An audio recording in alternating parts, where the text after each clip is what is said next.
Bonjour chers amis, très heureux de pouvoir se retrouver dans ce temps de partage, dans cette émission autour de la parole du Seigneur. Il y a quelque chose qui n'est jamais facile, c'est de subir la loi du plus fort. On voit ça à l'école, mais aussi dans la vie professionnelle, dans la vie de tous les jours. La loi du plus fort, c'est subir une autorité sur notre vie. Le prophète Jérémie a dit ceci au chapitre 31, au verset 11, « Car l'Éternel rachète Jacob, il le délivre de la main d'un plus fort que lui. » Être victime d'une force, d'une autorité, d'une puissance plus forte que nous, se sentir comme dominé, sans cesse à nouveau vaincu.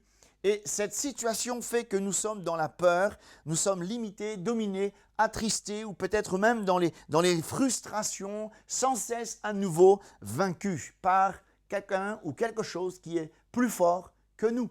Alors, je me suis posé la question et on pourrait se la poser ensemble, mais quel est cet homme fort ? Cet homme fort, la Bible le présente comme l'adversaire, le diable. Et la Bible lui donne toute espèce de nom pour nous montrer son champ d'action, son objectif. On l'appelle le tentateur, on l'appelle l'accusateur, on l'appelle le séducteur, le destructeur, le voleur, le menteur. Et on pourrait continuer la liste jusqu'à demain matin, mais tous ces adjectifs nous montrent que l'action du malin, du diable, l'adversaire de notre âme, qui voudrait nous asservir.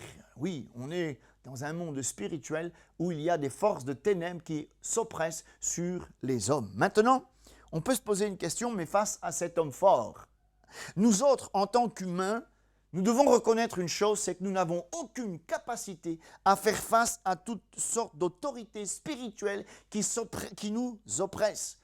Et il y a tellement d'hommes qui pensent qu'avec leur caractère, leur vie, leur destin, leur force, ils vont pouvoir dompter cet adversaire et ces ténèbres. Beaucoup pensent être forts, mais en réalité, les choses sont différentes parce que la Bible dit dans 2 Pierre, chapitre 2, verset 19, que chacun est esclave de ce qui a triomphé de lui. Est-ce que c'est votre situation sans cesse à nouveau vaincue? Et peut-être qu'il serait intéressant, au lieu de continuer à se battre dans un combat qui est vain et qui est épuisant, de reconnaître humblement que nous n'avons pas la force de triompher contre l'homme fort. Se reconnaître vaincu, j'ai envie de dire que c'est le commencement de la délivrance. C'est reconnaître qu'on a besoin de quelqu'un qui vient nous aider. Et Dieu, dans sa grâce, a vu que nous étions dans l'incapacité de résister à toutes ces choses. Alors il nous a envoyé Jésus-Christ pour nous délivrer de la main de l'ennemi. Alors, un jour, quelqu'un a dit, mais qui me délivrera de ce corps de mort? C'est peut-être votre question aujourd'hui. Vous posez cette question, mais qui me délivrera?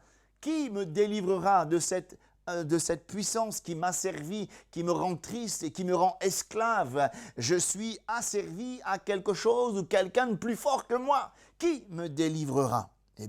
La suite de ce verset nous le montre. Grâce soit rendue à Dieu par Jésus-Christ, notre Seigneur. Oui, en effet, Jésus est venu délivrer. Quand Jésus est venu dans Luc chapitre 1er au verset 71, il est dit « Un sauveur nous est donné » un sauveur qui nous délivre de nos ennemis, de la main de tous ceux qui nous haïssent. Personne ne peut triompher contre l'ennemi. Mais Jésus-Christ est paru pour détruire les œuvres du diable. Et Jésus, il est venu et à la croix du Calvaire, la Bible dit par la bouche de l'apôtre Paul dans le livre de Colossiens, il est venu pour dépouiller les dominations, les autorités. Il les a livrées publiquement, en spectacle, en triomphant d'elles, par la croix. Et aujourd'hui, reconnaissons-le humblement, nous sommes sans cesse à nouveau vaincus. Ce ne sont pas nos œuvres, ce ne sont pas nos prières, ce ne sont pas nos sacrifices, ce ne sont pas nos mérites, ce n'est pas notre caractère qui va nous donner la victoire. Comprenons ceci aujourd'hui, Jésus a triomphé pour nous. Jésus a dépouillé l'homme fort. Jésus a rendu nuls tous ses desseins.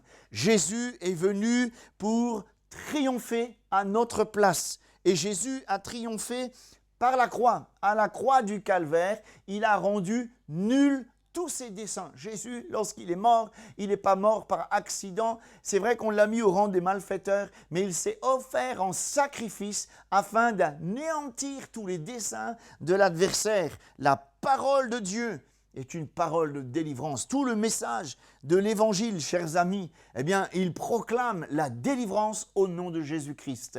Oui, la parole de Dieu proclame également que le sang de Jésus, comme l'Apocalypse chapitre 12 au verset 11, il est écrit, ils l'ont vaincu à cause du sang de Jésus. Et en effet, ne luttons pas avec nos propres efforts. Ne luttons pas avec toutes sortes de choses, de rites, d'incantations.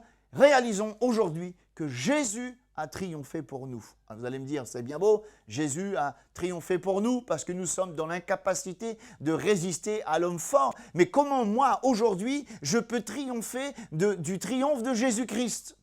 Il y a un facteur très important, c'est la foi.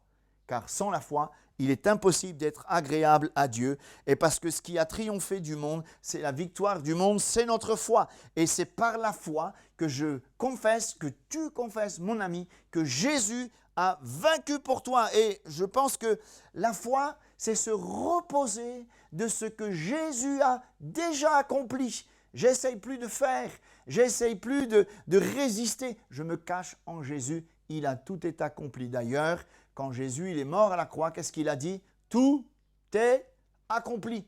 Je dois entrer dans ce repos. Je dois entrer par la foi dans cette victoire qui a été acquise à la croix et je n'ai plus à essayer de construire ma victoire. Il a vaincu pour moi. Et dans la foi, j'entre dans sa victoire. C'est lui qui a vaincu pour moi. Il a dépouillé l'homme fort. Alors, peut-être mon ami, tu es sans cesse à nouveau vaincu. J'aimerais te dire que la victoire de Jésus-Christ, elle engendre la joie, elle engendre la liberté, elle engendre l'assurance, la reconnaissance. Et permets-moi de te poser cette question. Peut-être que tu es fatigué de subir la loi du plus fort dans ta vie, sans cesse à nouveau asservi. Es-tu lassé de vivre dans la frustration et l'échec face à l'homme fort? Viens te réfugier en Christ et dans la foi, reçois la victoire que Jésus a remportée pour toi. Et j'aimerais juste terminer en lisant une partie du psaume 91 qui est formidable. Il est dit ceci, « Celui qui demeure sous l'abri du Très-Haut repose à l'ombre du Tout-Puissant. Je dis à l'Éternel, mon refuge et ma forteresse, mon Dieu en qui je me confie, c'est lui, c'est pas moi, c'est lui qui te délivre du filet de l'oiseleur, de la peste et de ses ravages. C'est lui, il a triomphé pour toi. Au lieu de te débattre avec l'homme fort, tout ce qui t'a servi, viens, humilie-toi, reconnais que tu ne peux rien, humilie-toi et entre dans la foi, eh bien dans la victoire que Jésus a accomplie. C'est la raison pour laquelle la Bible dit dans Romains 8, nous sommes plus que vainqueurs par celui qui nous a aimés. Soyez bénis et entrez dans la victoire en Jésus-Christ.